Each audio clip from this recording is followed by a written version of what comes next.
तुम्हारे college exam sir पे आ गए हैं और सबने तो ये बोला था कि कॉलेज एग्जाम्स में एंड में पढ़ के पास भी हो जाते हैं और बढ़िया मार्क्स भी आ जाते हैं और एंड का टाइम अब आ गया है। पर बेशर्मी इतनी ज्यादा हो रखी है कि पढ़ने का मन ही नहीं करता। मतलब 2-3 दिन में हमारे एग्जाम से बट पढ़ने का मन ही नहीं कर रहा। इंस्टाग्राम स्क्रॉल करे जाते हैं। जब भी कोई एग्जाम आता है यार, वेब सीरीज और मूवीज देखने का मन क्यों कर जाता है।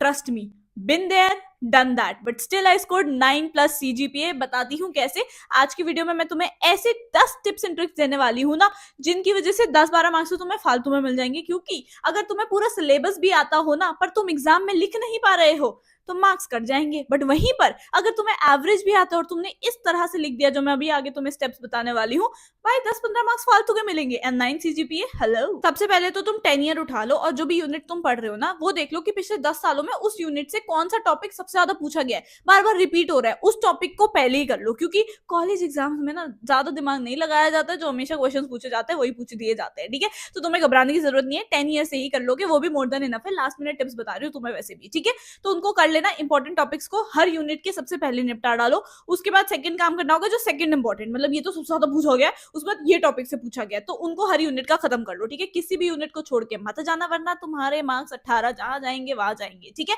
दूसरी बात, whenever you get the question paper, जब तुम बैठे हो अपने हॉल में, एग्जाम हॉल में, तुम्हें जैसे क्वेश्चन पेपर मिलता है ना, तो जो और वाले हैं, जैसे कि क्वेश्चन नंबर 1 में ये दिया है और ये दिया है, तो तुम्हें पहले के 5 मिनट या 10 मिनट लगा के क्वेश्चन पेपर को एनालाइज करना है कि मुझे कौन कौन से क्वेश्चन आते हैं जो मैं अटेम्प्ट करूंगा। और वाले में मैं ऊपर वाला अटेम्प्ट करूंगा या नीचे वाला अटेम्प्ट करूंगा। ठीक है, ट्रस्ट मी, ये वेस्ट नहीं हो रहे हैं तुम्हारे 5 मिनट। इनसे तुम्हारे आगे के आने वाला जो 2-2.5 घंटा 3 घंटा है ना, वो बड़ा स्मूथली निकल जाएगा। ठीक है, तो प्लीज एनालाइज कर लेना और कहीं मार्क कर लेना। कहीं तुम ये वाला कर रहे हो, आधे में रियलाइज हो रहा है शिट मुझे तो आता ही नहीं है, नीचे वाला कर लेता हूँ, ऐसा ना हो। ठीक है, दूसरी बात, always write according to the weightage. अगर तुम्हारा एक क्वेश्चन मान लो पूरा 18 मार्क्स का, बट उसमें 3 अलग अलग क्वेश्चन है, what is the meaning of this, what is the difference between this and this, now give an example. ये 3 क्वेश्चन है एक ही क्वेश्चन के अंदर। ठीक है, तो 6 मार्क्स के अकॉर्डिंग तुम्हें तीनों के आंसर करके आने हैं। और भाई देखो, अगर 18 मार्क्स का एक क्वेश्चन है ना, तो उसमें कम से कम तुमने 9 पेजेस तो भरने हैं। मैं भरने का तरीका बताती हूँ। देखो, अगर तुम्हारा थ्योरी का एग्जाम है तो सबसे बेस्ट तरीका होता है तुम्हारा फ्लो चार्ट और डायग्राम। ठीक है,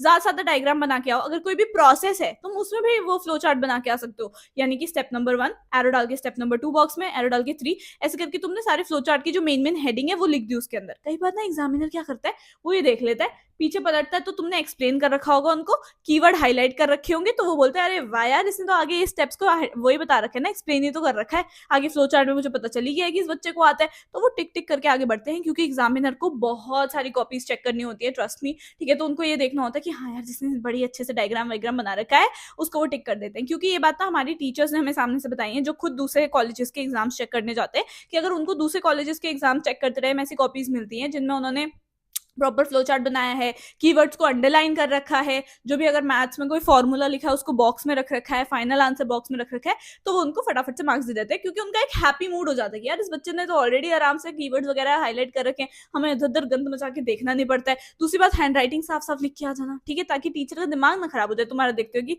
अरे भाई इसने कहाँ लिख रखा है आंसर, ऐसा ना हो। ऑल्सो अगर टाइम मैनेज करना है ना, क्योंकि कॉलेज एग्जाम में बच्चे ज्यादातर ही बोलते हैं मेरा तो एग्जाम ही छूट गया यार, लास्ट के 2 क्वेश्चन छूट गए मेरे 10-10 मार्क्स के। ठीक है, ऐसा ना हो, तो इसीलिए वेटेज के अकॉर्डिंग लिखना। अगर 18 मार्क्स का है उसमें तुम 2 पन्ने लिख के आ जाओगे केवल, तो टीचर भी रो देगा ये क्या है। और वहीं अगर 2 मार्क्स का कोई क्वेश्चन है बट वो तुम्हें बहुत अच्छे से आता है, वहां तुमने 4-4 पन्ने भर दिए, डजेंट मैटर, मार्क्स तो तुझे 2 ही मिलने वाले हैं ना। ऑल्सो जब भी कोई और वाला क्वेश्चन तुम सॉल्व कर रहे होगे ना, तो तुम्हें हमेशा मेंशन करना है, जैसे कि ये क्वेश्चन नंबर 1 है, इसका ए है, और या फिर ये वाला क्वेश्चन कर दो। तो जब भी कर रहे हो तो फर्स्ट ऑप्शन या सेकंड ऑप्शन लिख देना कि क्वेश्चन नंबर 1 का मैं सेकंड ऑप्शन कर रहा हूँ, यानी कि और के नीचे वाला क्वेश्चन कर रहा हूँ। ठीक है, तो उससे टीचर को हो जाता है कि हाँ यार, मुझे तो देखना नहीं पड़ा, मुझे दिमाग हल्का सा भी नहीं लगाना पड़ रहा कि इसने कौन सा वाला कर रखा है। ठीक है, दूसरी बात, जब भी कोई फ्लो चार्ट बना रहे हो या डायग्राम बना रहे हो या ग्राफ बना रहे हो, always draw it with a pencil.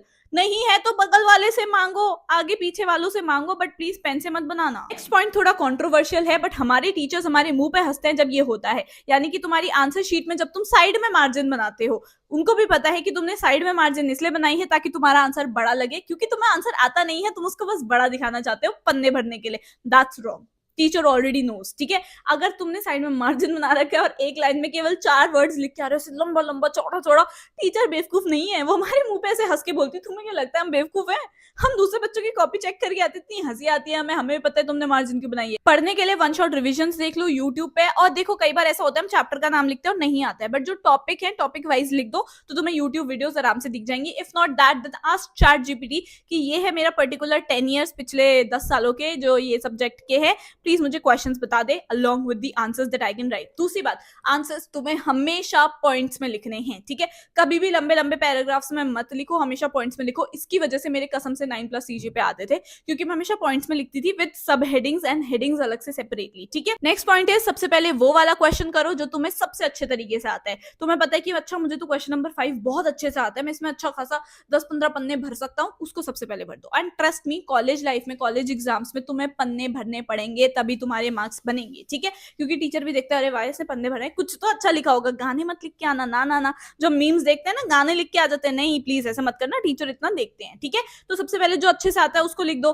फिर उसके बाद जो नेक्स्ट अच्छे से आता है उसको लिख दो, ठीक है, ऐसे अकॉर्डिंगली तुम्हें करना होता है। और जब भी तुम आंसर लिखोगे हमेशा पॉइंटर्स में लिखना, ट्रस्ट मी, इसकी वजह से मेरे हमेशा 11th 12th 10th कॉलेज के सारे एग्जाम्स में अच्छे मार्क्स इसीलिए आए थे क्योंकि मैं हमेशा पॉइंटर्स में लिखती थी, सब हेडिंग पूरे अच्छे अच्छे बना के, ना कि लंबा चौड़ा paragraph, no never do that, ठीक है। तीसरी बात, भाई अगर तुम्हारा कोई न्यूमेरिकल सब्जेक्ट है, ठीक है, तो उसमें स्टेप वाइज मार्किंग होती है, ठीक है, तो प्लीज छोड़ के मत जाना। अगर तुम्हें बिल्कुल कुछ भी नहीं आता है तो तुम फॉर्मूला ही लिख दो, भले ही कोई एग्जाम्पल ही लिख दो, क्योंकि स्टेप वाइज मार्किंग होती है भाई। एटलीस्ट देखो 1 2 ये कहीं पर भी अटक गए हो ना तो उसको छोड़ के नेक्स्ट क्वेश्चन पे मूव ऑन कर जाना, क्योंकि एटलीस्ट देखो उतने आधे मार्क्स तो मिल जाएंगे। पता चला तू उसी में लगा पड़ा है 1 घंटे कि बाकी के क्वेश्चन छूट गए, ठीक है, तो ऐसा मत करना, पॉइंट वाइज लिखना एंड स्टेप वाइज मार्किंग होती है, तो मेक श्योर कि तुम टाइम मैनेज करके चल रहे हो। और हाँ, पढ़ने से पहले प्लीज एक बार सिलेबस खोल के देख लेना, कहीं तुम ऐसे टॉपिक्स करने में टाइम वेस्ट कर रहे हो जो कि अब इस साल आ ही नहीं रहे हैं, ठीक है, क्योंकि प्रीवियस 10 ईयर जो तुम कर रहे होगे ना प्रीवियस ईयर क्वेश्चन में, उसमें काफी बार ऐसा होगा कि जो तुम्हारे आउट ऑफ सिलेबस है वो क्वेश्चन भी उसमें डाल दिए होंगे, क्योंकि पहले थे वो इन सिलेबस, अब इस साल से आउट ऑफ सिलेबस है, ठीक है, तो अकॉर्डिंगली सिलेबस देख के ही पढ़ना, ठीक है, अंधे बन के कुछ भी मत पढ़ते रहना। दूसरी बात भाई, जब भी तुम कोई आंसर लिखोगे तो एग्जाम्पल्स उसमें तुम्हें देने हैं, जितने भर भर के एग्जाम्पल्स, जितने भर भर के फ्लो चार्ट तुम बना सकते हो उतना बनाओ, ठीक है, इंप्रेस होता है टीचर इससे। अगेन आई एम सेइंग कि पन्ने भर के आने हैं, this is college exams, but irrelevant भी मत लिख के आना, ठीक है। एंड ये सभी चीजों का ध्यान रखते हुए एक और बात का ध्यान रख लेना कि एडमिट कार्ड ले जाना बिल्कुल मत भूलना, क्योंकि एडमिट कार्ड ना अगर तुम नहीं लेके गए तो तुम्हारे फालतू में 10-15 मिनट जाएंगे, उसकी वजह से एंजाइटी जो होती है वो अलग रहती है, एग्जाम बहुत गंदा जाएगा, ठीक है, इसलिए हमेशा ध्यान रखना एडमिट कार्ड लेके चले जाओ। और हाँ, एक बार जब तुम्हारे को एडमिट कार्ड मिल जाएगा ना तो फोन में उसकी फोटो खींच लेना, बिकॉज आई नो फोन तो कभी नहीं बोलेगा तू। तो this is it, I hope you like this video, kindly subscribe to my channel to get some extra luck for your exams. तुम जरूर पास होगे, जरूर बढ़िया मार्क्स लेके आओगे, क्योंकि ये जो तुम्हें पॉइंटर्स बताए हैं ना मैंने, इससे तुम्हें 10-15 मार्क्स तो एक्स्ट्रा मिलने वाले हैं, ठीक है। जो भी अगर तुम फॉर्मूलाज भी लिखते हो, इक्वेशंस भी लिखते हो, तो उनको हाईलाइट कर देना। I hope you like this video, if you do kindly the subscribe button like कर देना, इंस्टाग्राम पे फॉलो करना बिल्कुल मत भूलना। So I will see you in the next video, comment down something cute. Bye.